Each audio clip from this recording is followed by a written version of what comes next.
So, David, welcome to the Gastric Health Show and excited to have you. And if you could maybe share a little bit about your story, how you became an addiction expert, and kind of the background of how you got to where you are today.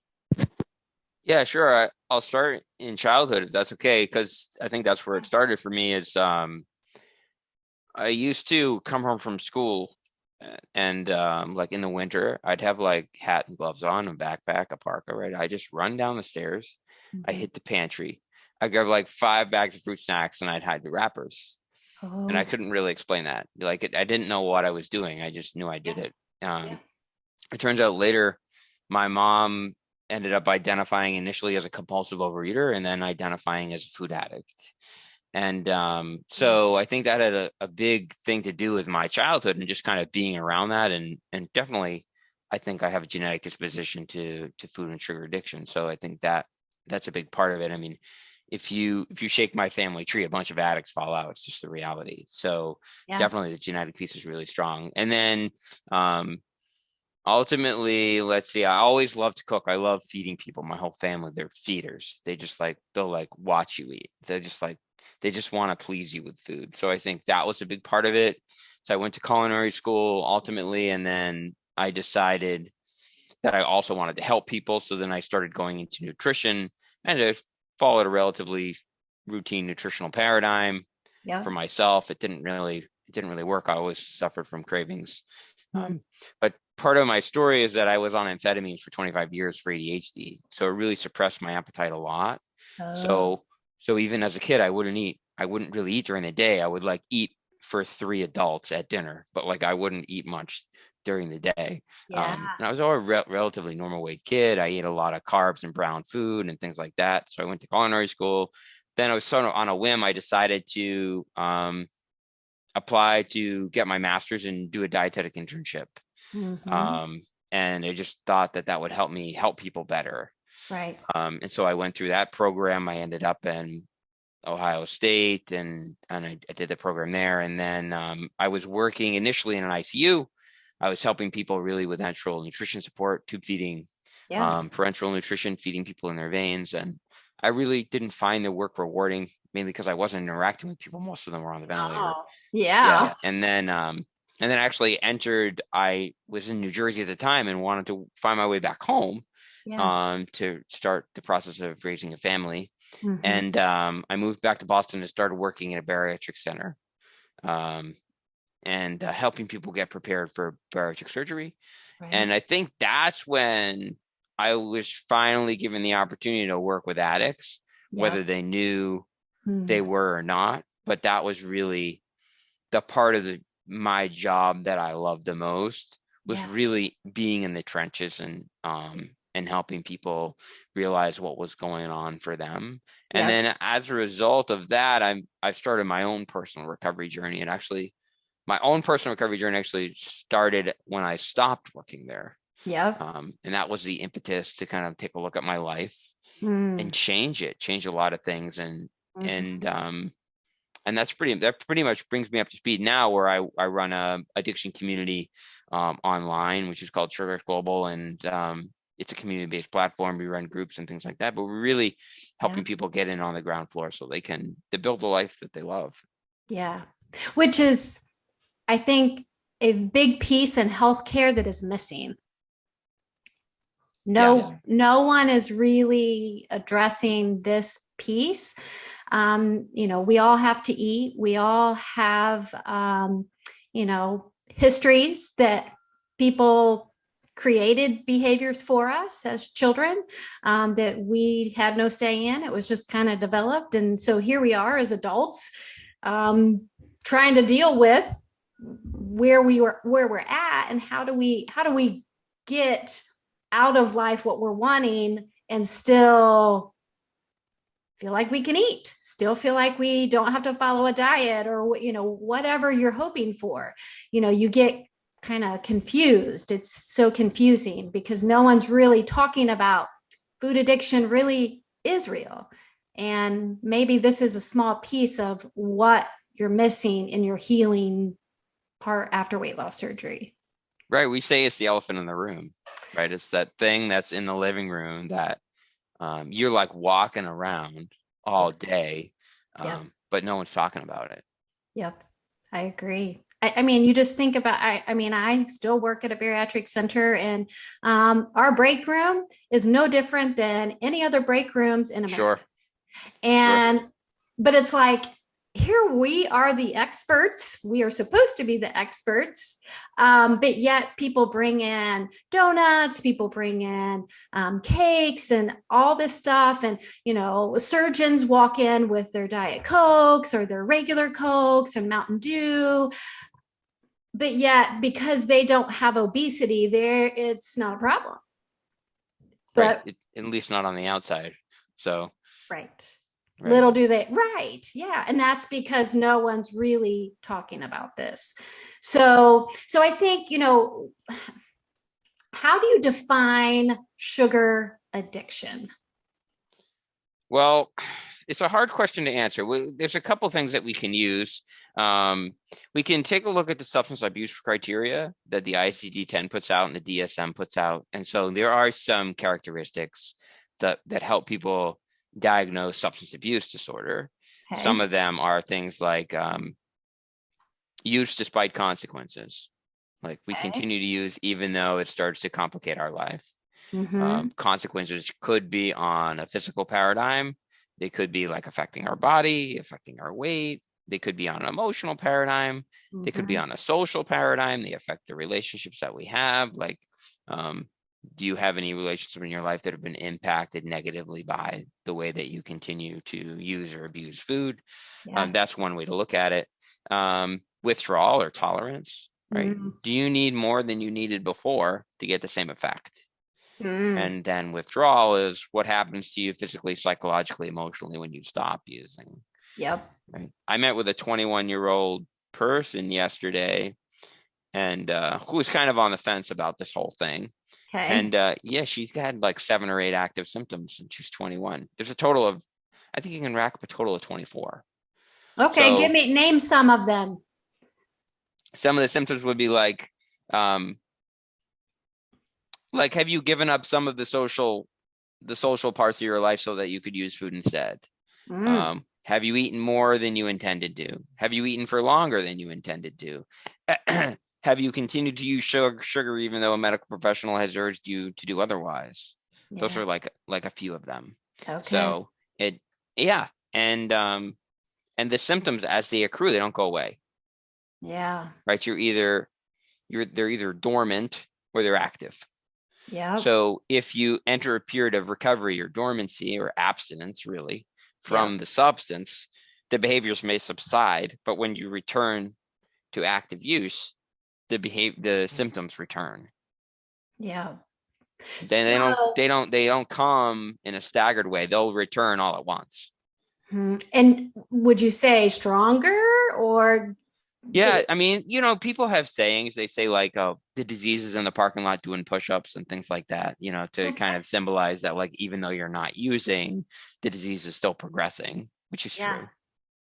Do you kind of qualify a sugar addiction the same as alcohol, drugs, sex? I mean, in the weight loss surgery community, it's talked about frequently.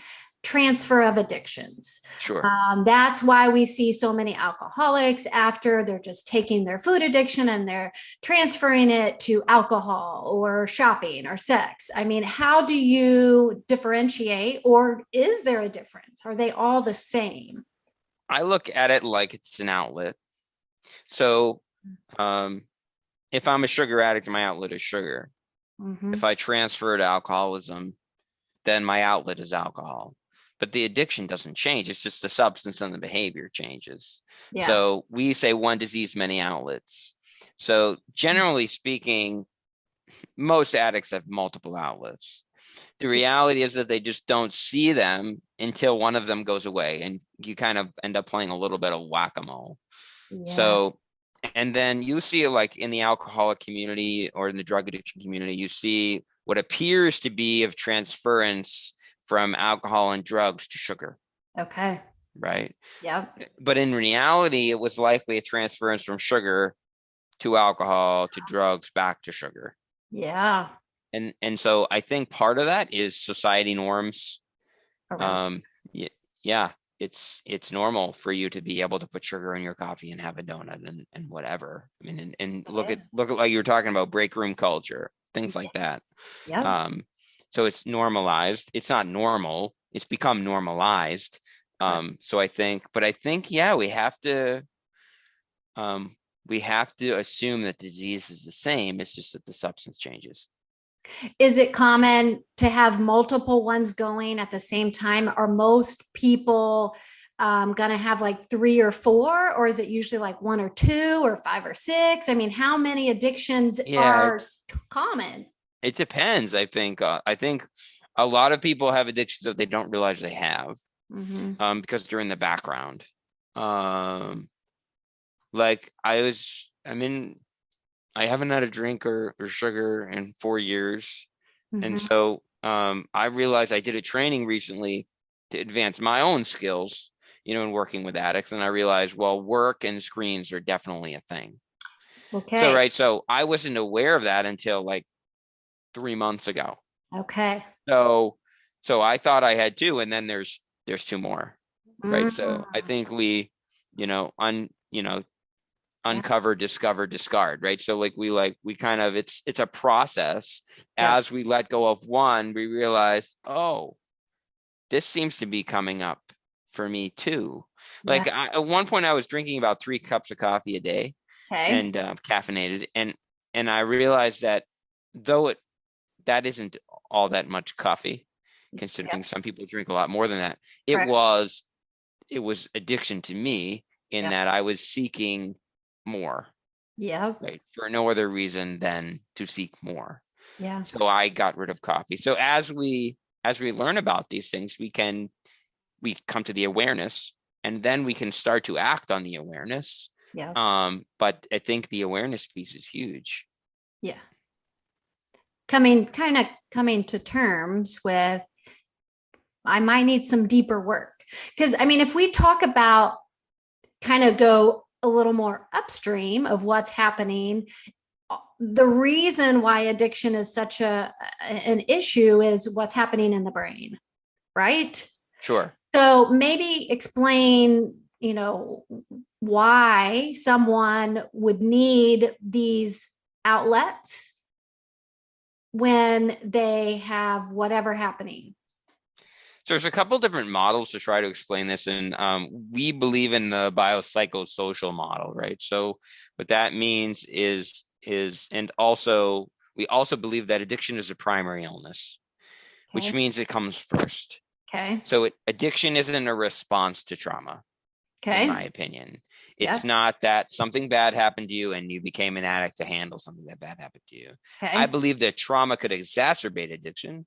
It Okay. could make it grow at a faster rate, but that it's not the cause.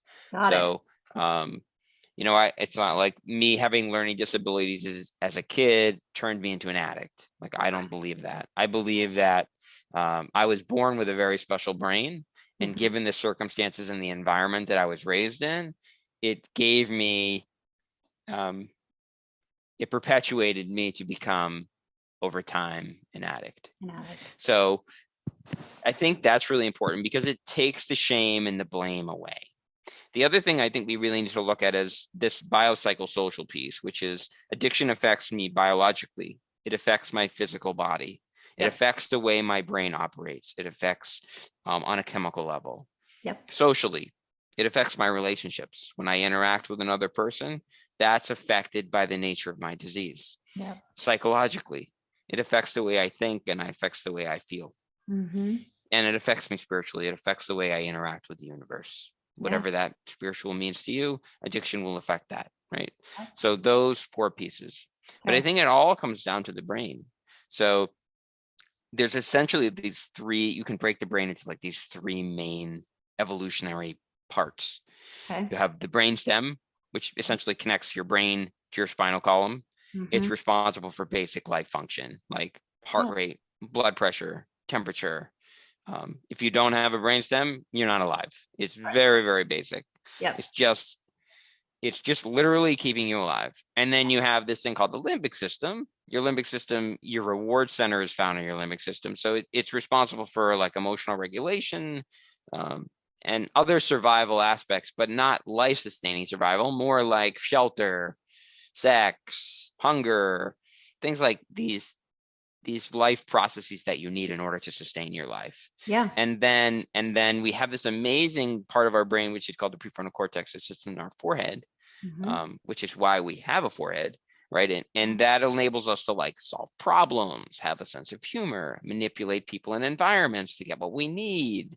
It enables us to like form communities and social networks and things like that. And most animals don't have that. Like primates do, but like a dog or a cat doesn't have the ability to do that. Right. They're driven solely by instincts.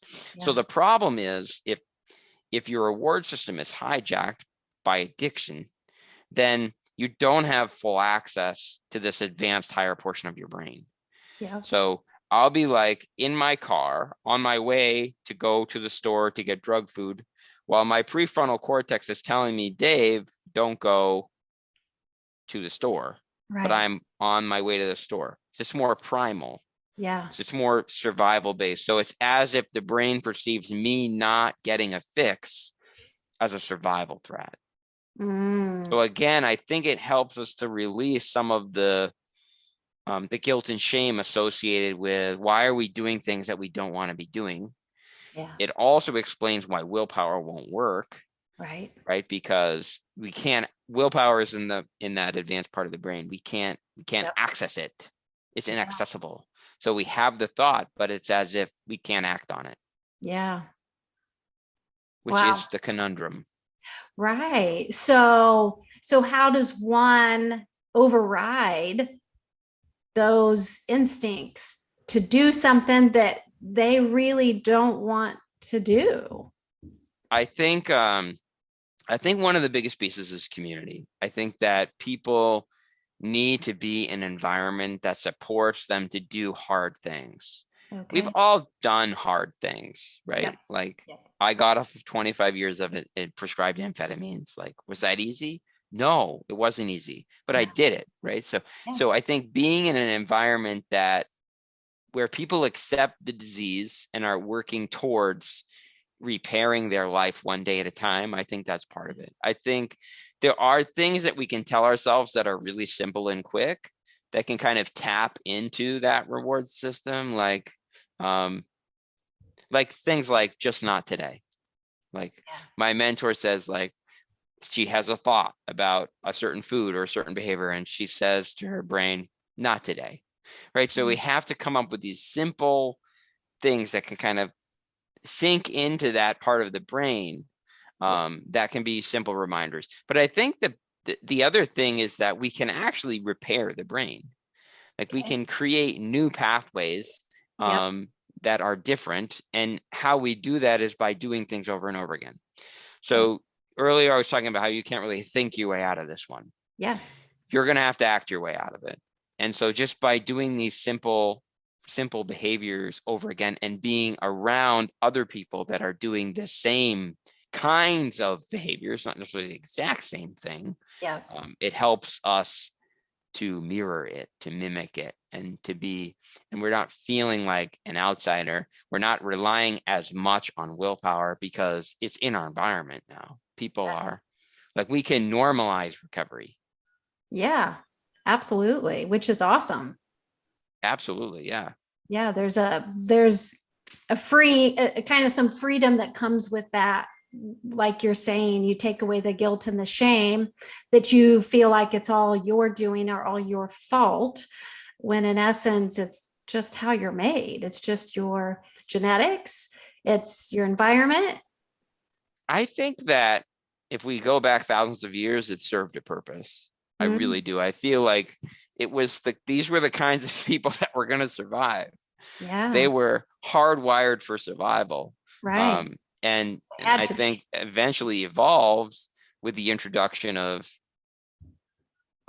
even if you look at a natural drug, like, some people might consider like cocaine natural because it comes from a plant. From a It's still highly processed. I mean, Right. we weren't designed to take it in a white powdered form, right? So it overrode our system. Yep. Maybe we were designed to chew the leaves, but we weren't designed to snort the powder up our nose. Right. So it's just an example of how we've made it possible for addiction to become so pervasive by the way that we've manipulated nature. And now there are synthetic drugs too, and they work much faster and they're much harder to get off of. There's no doubt about it.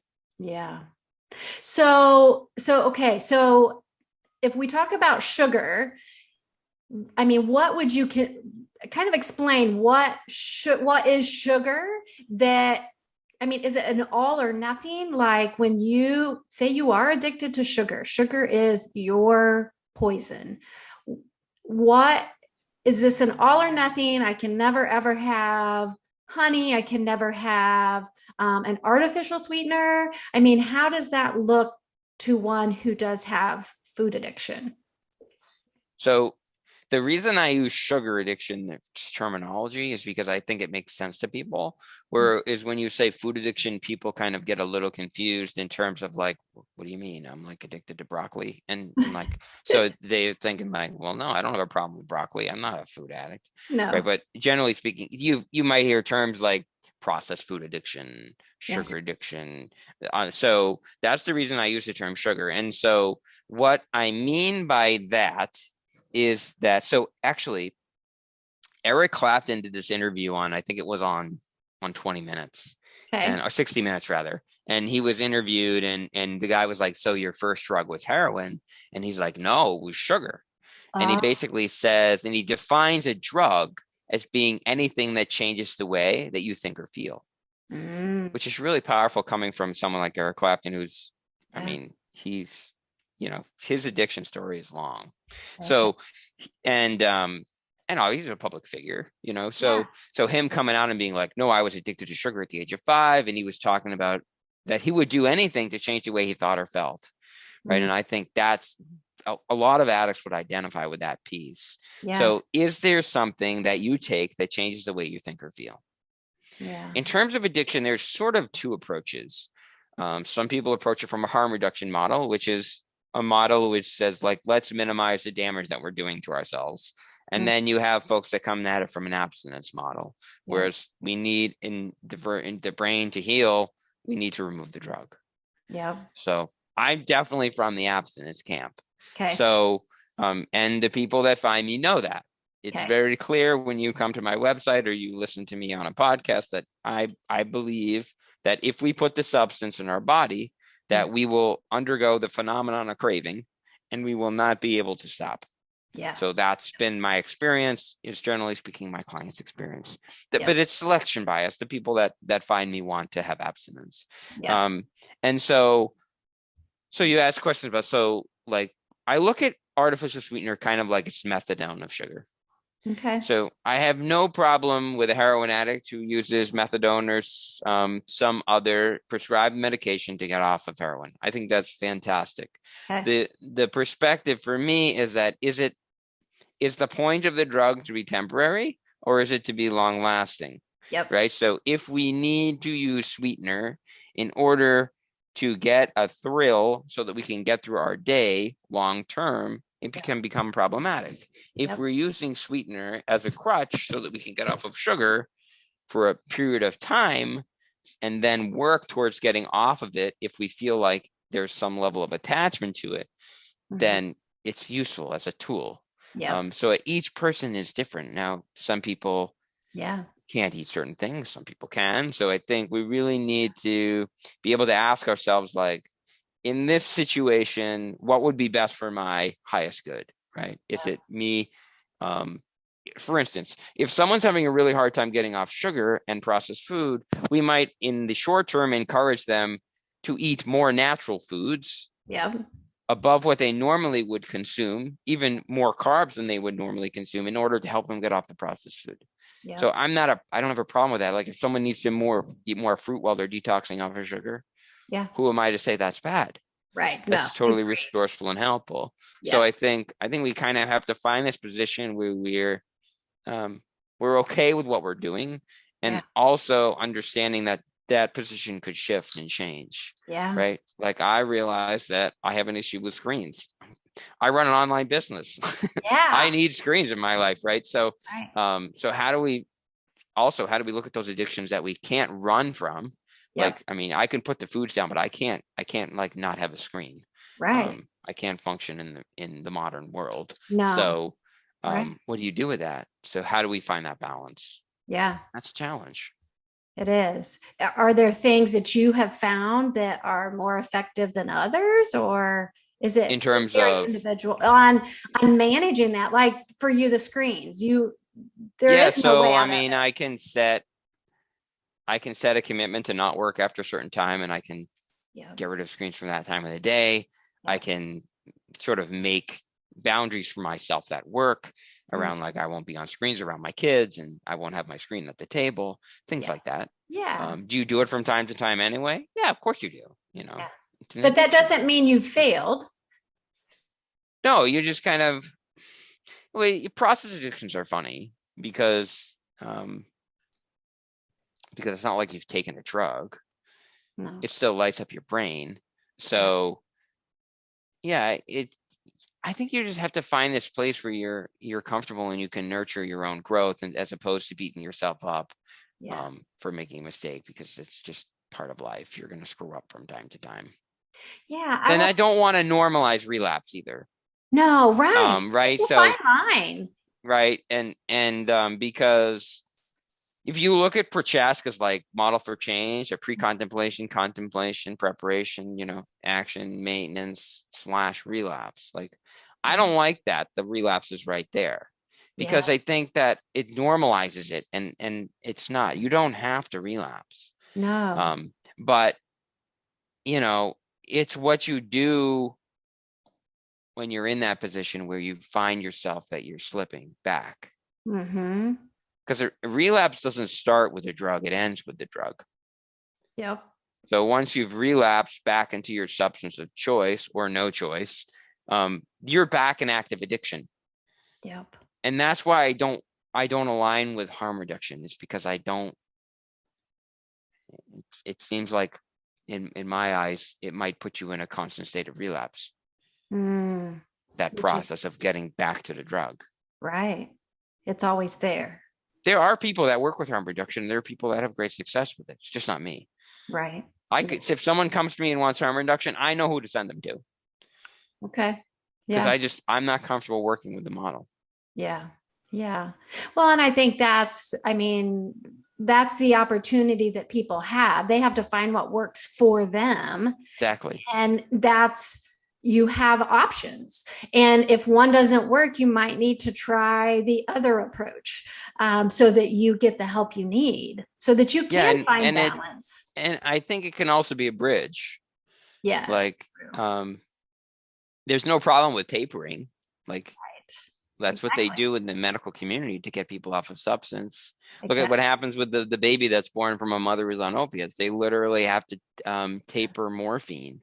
Yeah. So it's normal. And it can be a really useful tool for people. Other people just want to rip the Band-Aid off and just get into detox and get it over with. Yeah. And that's fine. Right. Both of those work. Yeah. You just kind of have to, it's probably more based on your personality than anything else. That's what I was thinking too. Are you a Band-Aid ripper, or are you the kind of person that just slowly peels it away and feels that arm hair ripping off for 40 seconds? I'm just a rip it off guy. So, but I have clients that do both. Yeah. So if you think about bariatric surgery and how abrupt the diet changes with carbs and sugar and grains, because there's no space for it. Personally, as I've counseled tens of thousands of them, I feel like I see withdrawal from those foods, even though you kind of wean them off pre-op. I feel like I still see some type of reaction after because it is so extreme. And are there things that you have noticed in the bariatric community with the sugar, the grains? I mean, do you find that most bariatric people can reintroduce those foods and have a maintenance type with them? Or do you find that a lot of bariatric patients do have that food addiction piece that it may have to be all or nothing? I think there's very little reason for a normal eater.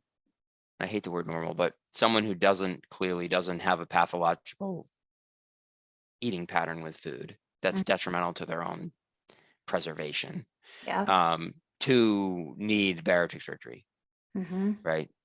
I mean, yes, weight is one of the symptoms, but a lot of the things that bariatric surgery is used to treat are also symptoms.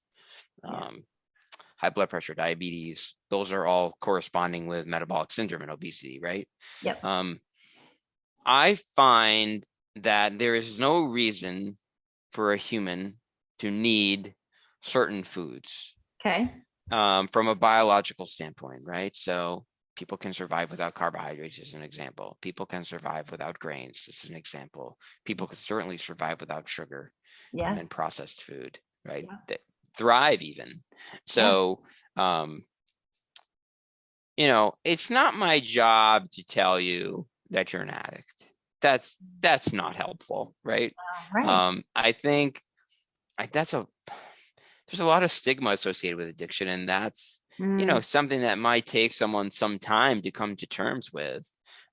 They might have to see patterns constantly in their life going through the same thing. Like Einstein, I think he said, doing the same thing over and over again and expecting a different result, right? So like we're constantly going back to the same thing and we're ending up in the exact same position that we started. It's like yo-yo dieting. Yep. Bump, a bump, a bump. So how do we, what do we do for the client that's getting ready for bariatric surgery? I think we need to screen them. Yeah. I think we need to give them the opportunity to see the writing on the wall if it's there. Like one of the tools is called there was a tool created for alcohol and then it later adapted for marijuana. It's called the Uncope. Okay. It's 6 questions. It takes like 30 seconds. Yeah. I actually had the bariatric center I work for add it into their initial like consult visit. Yeah. So it's a tool. Yeah. So it's changed from alcohol to food. And so it gives you an opportunity to say like, okay, basically, if you have more than 2 yes answers, we should do a little more digging. Some people come in with 4, 5, or 6 answers that are positive, and those people are likely dealing with an addiction. Yeah.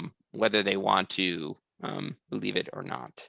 So I worked with this guy when I worked in bariatrics who was a licensed drug and alcohol counselor. Okay. And we created a group for helping. It was basically relapse prevention. So we looked at the operation and the like 2-week post-op period sort of as a detox. Yeah. And then we kind of started to treat the couple months after that as an intensive outpatient program where people would learn the addiction really tools and skills so that they could stay out of active addiction. But it wasn't likely enough support for folks, and you have to be kind of all in. And the other thing is a lot of the things that they ask patients to eat after surgery are loaded with things like processed food and artificial sweeteners and things like that. So if that's something that cues your demons, then what are you going to do? Right. People are always asking me like, how do I find a clean protein powder? Like it's pretty hard. Yeah. There's a lot of stuff in there. Look at the ingredient list. There's like 40 things, Yeah. So, so I think it is challenging, but I would imagine that a very large amount of the population does meet the criteria for substance abuse disorder or addiction. Very, very interesting. So think about like binge eating disorder and eating disorders in general compared to food addiction. How do you, where's the line? How do we know the difference, or is there a difference? Well, the first problem is that food addiction isn't in the Diagnostic Statistical Manual of Mental Illness, the DSM. Yeah. So a lot of people don't actually know that it exists, or they lump it up with binge eating disorder. Yes. Here's the problem. The treatment is completely different. The Mm. treatment for binge eating disorder is moderation, generally speaking, and emotional regulation. Yeah. And the treatment for addiction is, in my eyes, abstinence and brain retraining, and or in some lines, harm reduction. Yeah. So very common times a food addict will go into eating disorder treatment, and they're literally like try to teach them how to moderate drug foods. They'll try to teach them how to have like to feel okay with like eating foods that are bad for them. Right. And so it can be very counterproductive. So I think I look at food addiction or sugar addiction as if it's a pathological illness. Mm-hmm. And one of its symptoms is emotion, like the inability to regulate emotions. But Okay. generally speaking, that's caused by the drug, as opposed to in the brain, as opposed to being caused by trauma, emotional disturbance, poor coping mechanism, things like that. Okay. To be honest with you, I'm not an expert in eating disorders. Sure. If someone with an eating disorder came into my office, I would have no idea how to help them. I would probably use the tools that I use for addicts, and maybe they would help a lot. Yeah. I do see a lot of people with both. Yeah. And when they do treat the addiction, generally speaking, there are massive improvements. Yeah. But that's not for everyone. I mean, there are some situations where abstinence would be harmful. Yeah. And I think some of the people with severe pathological eating disorders and lots of what we call dieting noise, which is like really intense restriction and long periods of fasting, and which is common in bulimic and anorexia and things like that. But I would, if they came to me, I would recommend someone like David Wiss. He's a dietitian that works with both recovery and eating disorders. And he's an expert. He's out of LA. Okay. So I would send them with someone who specializes in that, because I don't. Right. Yeah. Yeah. So it can be pretty complicated. It's because it's a fine line for some of these things. And I don't think, like you're saying, they're not even recognized. So they're getting labeled incorrectly to some degree. So unless you have an expert that understands the differences, they may be treating them inappropriately and doing more harm than good, and not really serving that person, not by wanting to do that, but just out of unknowing, not being informed. How many dietitians do you think one of your patients has seen before they've seen you?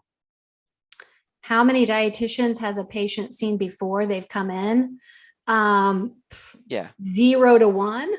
Oh, okay. So not that many. But the reality is that when they do see a dietitian, they're probably trying to teach them a moderation model. Oh, absolutely. Yes. So they're trying to teach them, how to have the ice cream on the weekend, or how to minimize harm, or how to eat more fruits and vegetables or whatever. Right. So, and that doesn't help the brain if they have an addiction. It makes it worse. Yeah. The other thing is, when an addict works with a professional one-on-one, it's likely to actually increase denial, as opposed to help challenge denial. So, because we're hearing the same message from the same person, right? So the brain might say something like, what does this person know? They're just one person, right? So when you have a collective group of people that have found success doing a specific thing in a specific way, it carries much more power. Yeah. And then I think it helps us break through that subliminal denial, the denial we don't even know exists. Yes, exactly. That awareness that we've not recognized. Right. It becomes a reality. Yeah. And then you can help yourself at that point. Until then, You can start to. you can start Yeah. to. Yes, you're right. Yeah.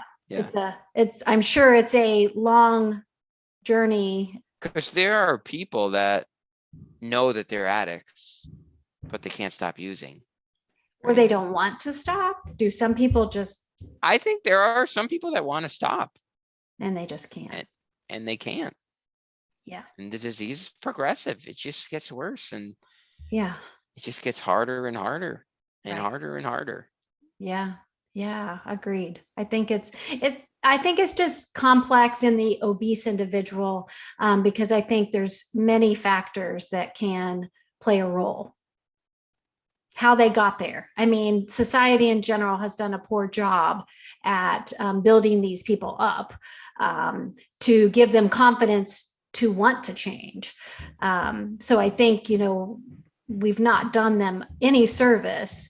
And as healthcare professionals, we're supposed to be experts in areas, and we've not offered them good options. Like we offer them moderation of continuing junk. How is that helping inflammation in their body? How is that improving their gut health? How is that improving their brain health? It's not. Correct. Right. It's trading harm for harm. It's sad. It is sad. It's because there aren't available options. You're talking about something that, let's see, if a third of America is overweight and a third's obese, so 2/3 is overweight or obese. So that's like, let's call it 65%. Yeah. What percentage of those people are addicted? Oh my God. Probably, I don't know, at least 50 to 75% of that population, I would imagine, would meet criteria for addiction. Wow. Right. And then you also have the other third of normal weight folks who also have addiction, like myself. I never had a weight problem. Yep. So and maybe I was up 10 pounds from where I'm at now, but that was never one of the symptoms I had to deal with. Yeah. In fact, leaner food addicts are one of the hardest people to treat. Interesting. Because the consequences aren't apparent or as apparent. Yeah, society. And just because they're thin doesn't mean that they're metabolically healthy either. Correct. Yes. And just because that they're overweight doesn't mean that they're metabolically unhealthy. Correct. So I think there's a lot of variables at play. But so what does that leave us with? Probably 60% of the American populace probably would meet criteria for substance abuse with food. It's scary. It's a lot of people. That is a lot of people. But yeah, it's so accepted. It is just so accepted. It's normal. Normalized anyway. Yeah. So how does one heal? Now, and for me on my WLS Gut Health website, my focus is gut health.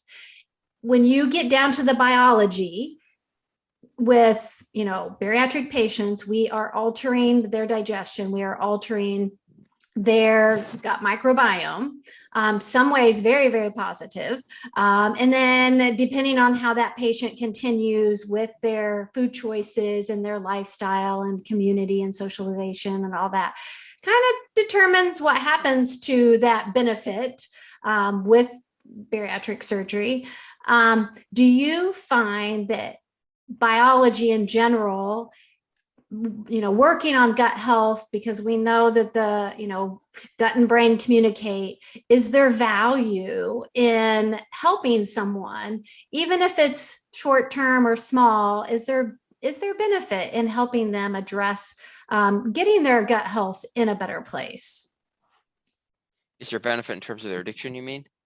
I would say in their ability to be successful with their addiction. I don't think, focusing on your gut health is going to be the end all be all. That is not the solution. But I think the biology that occurs in our gut can make it easier for us to make different choices. So the brain is, the gut is responsible for production of like dopamine. Yep. And serotonin. So even the building blocks of those things. Yes. So I think that gut health is part of the equation. And when we have set people up into an eating modality, look at you like yeast. Yes. Like yeast is going to scream for sugar, Yes. right? So if we manage that, then there's a likelihood that our cravings would go down. Right. And then if our cravings went down, our urges would go down and our behaviors would go down, then our brain would begin to quiet, right? So you could look at it from that perspective. I think that we have to treat the whole body. Yes, I agree. So, but in the fetus, I mean, the brain and the gut split. So there's a highway there. Yeah. So, whether that's an increase of fermented foods or, there's all sorts of different ways that we can heal the gut. Absolutely. Some people need to go carnivore to heal their gut. So I know there's all sorts of different, which is a modality that we see in our community. I mean, a number of our clients are carnivore. They find that that's the only thing that's ever worked for them. So, how do we incorporate these things without letting go of what the primary illness is, which is a hijacked reward system? Because even if you heal your gut and you eat a donut, I mean, you're off and running, you're done. So it doesn't really matter how much your gut is healed. Correct. If you continue to use the foods that yes. cause you cravings. Yes. Yeah. There is no probiotic that's going to stop you from making poor choices or heal the addiction. That doesn't exist. Right. Right. No, I think it's, again, I'm in total agreement. It's the whole body. You can't, and I feel like in bariatrics that we've missed that. We have missed this 100%. Piece. And we are, I don't want to say we're doing more harm, but we are not providing a full scope to allow people to fully heal and fully get what they deserve out of having this surgery, because we're missing this piece. I think I would even go further to say in primary care. Oh, yeah, absolutely. It's missing. Yeah. In the hospital systems, it's missing. It's missing whole healthcare in general. Yeah. Yeah. Healthcare. Yeah. It's pervasive. Yeah. Yeah. And I think if we can normalize having this conversation about addiction, about how food addiction is real, I think it allows opportunity for bariatric patients to tap into healing, that they won't be going back to their surgeon and saying, I need a revision because I've gained all my weight back. And the revision is not the answer. It is addressing these issues. Right. The elephant in the room. Yes. So to speak. Yeah. And when folks change the way they live, their life changes. Yeah. It's the only way their life changes. Otherwise, it will change temporarily. Like the pattern that I saw was that folks would lose the weight for surgery because they've been dieting their whole life. They know how to diet. I mean, anyone can do that for a short period of time. Yep. It might be hard, but you can muster up the willpower if you have enough consequences. Yeah. Then they lose their weight for 6 months. They plateau for 6 months, and then they start gaining weight after a year, after their first year. Mm-hmm. And I would venture to say that most of those people would probably meet criteria for addiction. Wow. Yes. Because they had a surgery. They know that this is their shot. They know it's a tool. Like they know all the facts. Yep. Yet they can't stop. No. Right. They could blow their stomach out, end up on a ventilator with aspiration pneumonia and all this other stuff. Yep. Can they stop? No. They can't stop. The consequence is never going to be enough. Think about a heroin addict, right? They could die the next time they use. Does it stop them from using? No. I've been at treatment centers where they are begging to get out. And they know full well that if they use again, they could die, especially after detoxing. Yeah. There is high susceptibility for an overdose. Wow. a fatal overdose. Wow. They know there's fentanyl. They know all that stuff. Doesn't matter. Yeah. Their survival brain wants a hit. It's life or death to them. Yeah. And we get food addicts that we're at the point where they're not using to get high. They're using to avoid the pain of withdrawal. Right? They're using to avoid a headache, to avoid nausea and vomiting. They're using so that they're not feeling empty to their stomach. All those things, tremors, shakes. Yep. It all can happen from food. Does everyone have it? No, not everyone has withdrawal symptoms, but I'd say most people do. I met a 21-year-old kid yesterday who had withdrawal symptoms. She mentioned 4 or 5 of them. Wow. 21. That's awful. It progresses faster than you think. Yeah. I mean, to some degree, it just, you feel, the food industry has sold everyone that they do a better job at cooking and we should outsource our food to them. And in reality, we are outsourcing our brain to them. Right. Yeah. We're handing them our health on a platter. Yeah. And I don't, it's not a gamble I'm willing to take anymore because it's a gamble. So you've been on the side of you've had addiction, and you've been on the side where you are in a safe place with addiction. Do you find that the road to that is long, hard? I would say it's definitely not a straight line. Okay. It's kind of squiggly. Yeah.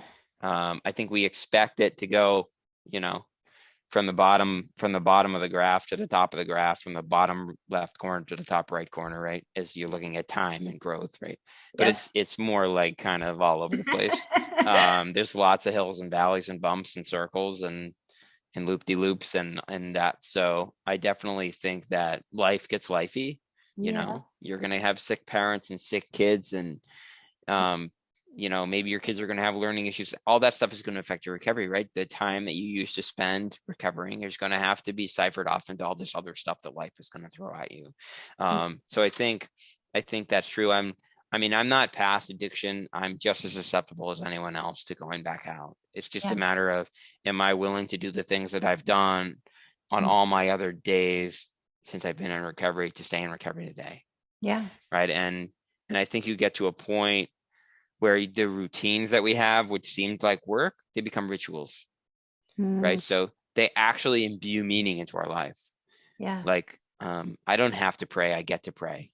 I don't have to meditate, I get to meditate. I don't have to journal, I get to journal, right? Yeah. So it like gives my life purpose and meaning. Yeah. I never had that meaning when I was active. So it keeps me in life to stay in recovery. If I were to exit recovery, I wouldn't have any meaning in my life. I would just be a robot checking off checklists. And if I were to re-enter recovery, it would feel like work at first. But you get to a point where it doesn't feel like work at all. It feels like play. So and I think the community helps with that. I think being around others that understand really help with that. And so so it's not a straight line. If we expect it to be, we're going to be, I've heard it said that an expectation is a resentment under construction. So if I expect that my recovery is going to go smoothly just because I'm doing everything right, I'm going to be rudely awakened. So, So, I get to enjoy most of the days I get to live now, and that wasn't what it was like before. Are they all filled with rainbows and butterflies and lollipops? No, not at all. Sometimes we have to do really hard things. So and not check out with our addiction. Right. And I never used because I wanted to check out. I used because I was an addict, and I think any other reason to use other than the fact that I'm an addict will never be sufficient. So why did I drug? The answer to that question is absolutely useless to me. I used because I was an addict, because I had a special brain. Yeah. And it helps me to relieve myself of all the guilt. Yeah. Like, well, you knew better. Yeah. But, you had a disease. I mean, you're not going to get mad at someone for having cancer. Right. You know, you're not going to have a problem going to the ER with a broken arm. No. But I don't see anyone lining up at the door with a broken brain. No, you're right. So, yeah. Yeah. And so, yeah, and that connects back to the gut health, right, too, because it connects back to the brain health. Yep. Yeah. Yeah. And in the end, yeah, look at the whole body, focus on what you can do today or right now. And there are a lot of things that we can do that aren't that challenging. Yeah. That will address the whole body. Weightlifting, taking a walk in nature, eating the right foods. These things don't just treat our gut, they treat our whole body. They treat our hormones, they treat our neurotransmitters. So I think if we follow that approach, we're definitely taking a forward direction. Yeah. And you're going to have a better chance at living the life you want. Exactly. Yeah. Agreed. All right, David.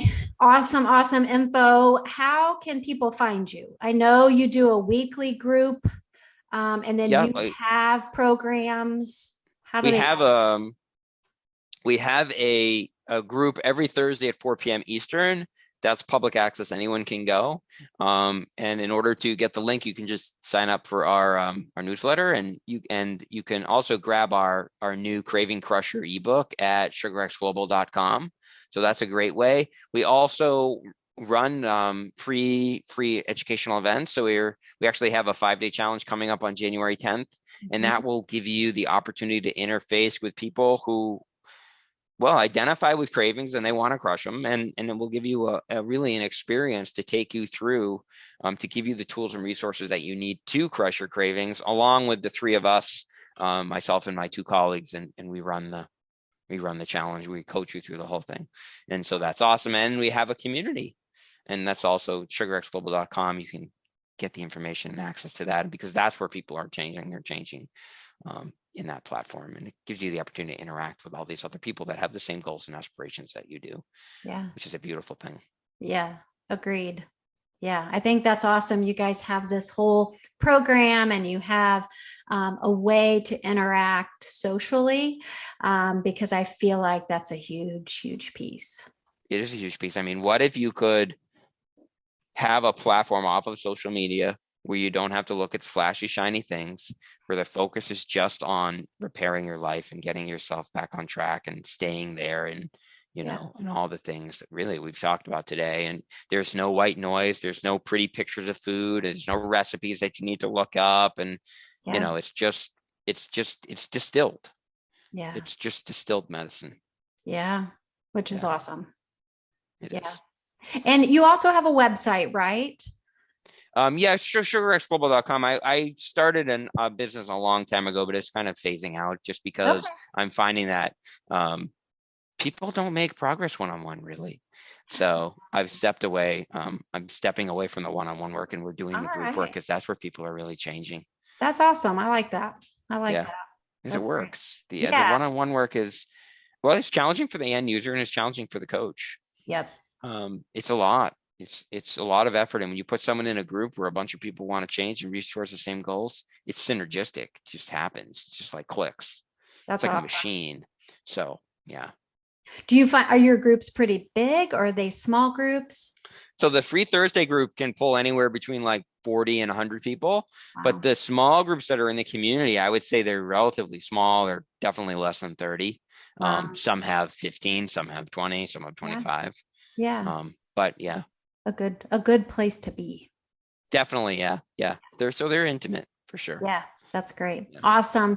Thank you so much, David. And hopefully we can chat again sometime soon. I hope so. Yeah, I enjoyed this. Thank you.